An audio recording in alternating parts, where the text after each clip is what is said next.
നമ്മുടെ നാട്ടില് ഇപ്പോൾ വളരെ പ്രചാരത്തിലുള്ള ഒരു വാക്കാണ് സാംസ്കാരിക നായകർ. സംസ്കാരത്തെ നയിക്കുന്ന ചില നേതാക്കന്മാരുണ്ട് എന്നുള്ള സങ്കല്പത്തിലാണ് ഞാൻ ഈ വാക്ക് ഉപയോഗിക്കാറില്ല. എന്താ കാരണം വെച്ചാൽ ഈ നമ്മുടെ നാട്ടിലുള്ള ഒരു നാട്ടിലും സംസ്കാരത്തിന് അങ്ങനെ നായകന്മാരും അനുയായികളും അങ്ങനെയൊന്നും ഉണ്ടെന്ന് വിചാരിക്കാത്ത ഒരാളാണ് ഞാൻ. ആരെയാണ് ഇപ്പോൾ സാംസ്കാരിക നായകർ എന്ന് പറയുന്നത്?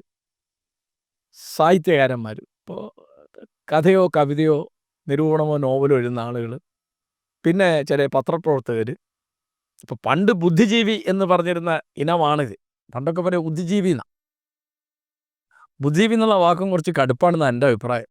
എന്നുവെച്ചാൽ ആശയങ്ങൾ എടുത്ത് പെരുമാറുകയും ആശയങ്ങൾ ഉൽപ്പാദിപ്പിക്കുകയും ചില ആശയങ്ങളെ എതിർക്കുകയൊക്കെ ചെയ്യുന്ന ആളുകളെയാണ് സാധാരണഗതിയിൽ ഇൻ്റലക്ച്വൽസ് എന്ന് പറയാം. അതിപ്പോൾ ഈ പൊതുകാര്യങ്ങൾ ഇടപെടുന്ന ആളുകളെ പാശ്ചാത്യർ പബ്ലിക് ഇൻ്റലക്ച്വൽ എന്ന് പറയും. ഇപ്പോൾ ഒരു കവിത മാത്രം എഴുതുന്ന ഒരാളെ നമ്മളിപ്പോൾ അങ്ങനെ കൂട്ടില്ല. കവിത എഴുതുകയും ഇടയ്ക്ക് രാഷ്ട്രീയത്തെപ്പറ്റി അഭിപ്രായം പറയുകയും പ്രകൃതി സംരക്ഷണത്തെപ്പറ്റി സംസാരിക്കുകയും വർഗീയതക്കെതിരായിട്ട് സംസാരിക്കുകയും ഇങ്ങനെയൊക്കെ ചെയ്യുന്ന വെച്ചാൽ ആശയം കൊണ്ട് പെരുമാറുന്ന ആളെയാണ് ഇത് വിളിക്കുന്നത്. അപ്പോൾ ഈ സാംസ്കാരിക നായകർ എന്നുള്ള പ്രയോഗത്തിന് ഞാൻ കണ്ട വലിയൊരു അപകടം, അതിൽ സ്ത്രീലിംഗമില്ല. ഇപ്പം നമ്മൾ സക്കറിയെ സാംസ്കാരിക നായകൻ എന്ന് വിളിക്കുകയാണെങ്കിൽ സാറാ ജോസഫിനെ അങ്ങനെ വിളിക്കണ്ടേ?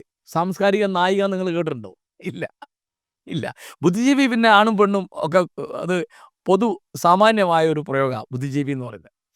അപ്പോൾ സംസ്കാരത്തിന് അങ്ങനെ നേതാക്കന്മാരും അനുയായികളും ഇല്ല എന്നുള്ളതുകൊണ്ടാണ് സാംസ്കാരിക നായകർ എന്ന് ഞാൻ ഉപയോഗിക്കാത്തത്. ഞാൻ എവിടെയും ഇത് ഉപയോഗിക്കാറില്ല. എന്നോട് അങ്ങനെ പറയുമ്പോൾ ഞാൻ പറയും, നിങ്ങൾ എന്ത് പറഞ്ഞാലും എന്നെപ്പറ്റി അങ്ങനെ പറയരുതേന്ന് ഞാൻ പറയും. അതിപ്പോൾ ഇവിടെ പല തരത്തിലുള്ള മുദ്രകുത്തലുണ്ടല്ലോ, ചാപ്പ കുത്തൽ.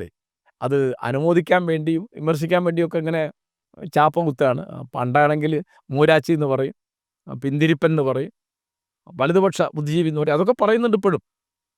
അപ്പോൾ ഇങ്ങനെയൊക്കെ എഴുത്തുകാർ, അല്ലെങ്കിൽ ഇപ്പോൾ വലിയ കോളേജ് യൂണിവേഴ്സിറ്റി അധ്യാപകർ, അല്ലെങ്കിൽ വലിയ പത്രപ്രവർത്തകർ, അവരൊക്കെ ഇപ്പോൾ യൂറോപ്യൻ നാടുകളിൽ പറയുന്ന ഒപ്പീനിയൻ ലീഡേഴ്സ് എന്ന് പറയും.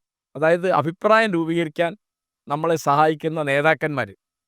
അതാണ് ആ അഭിപ്രായ രൂപീകരണത്തിന് സഹായിക്കുന്ന ആളുകളെയാണ് വാസ്തവത്തിൽ ഇങ്ങനെ പറയേണ്ടത്.